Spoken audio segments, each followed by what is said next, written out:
kama tulivyoahidi kupitia ilani ya uchaguzi ya CCM ya mwaka 2020 hadi 2025.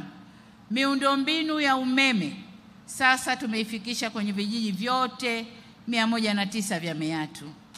Ila hatujaishia hapo tulipoahidi. Tunaendelea mbali, kazi inaendelea sasa kwenye vitongoji. Pamoja na jitihada hizi zote, ninafahamu kwamba kuna changamoto ya umeme kutokuwa na nguvu ya kutosha. Naomba kuwataarifu kwamba serikali imejipanga kukabiliana na hili. Tayari tuna mradi wa ujenzi wa njia za kusafirishia umeme kutoka Shinyanga hadi Simiyu na ujenzi wa kituo cha kupozea umeme cha mkoa wa Simiyu. Mradi huo utakapokamilika utawahakikishia wakazi wa Simiyu umeme wenye nguvu na wa kutosha kwa ajili ya shughuli mbalimbali za uzalishaji ikiwemo viwanda. Lengo letu ni kutaka wananchi watumie nishati ya umeme kuongeza thamani ya mazao na kilimo na ufugaji.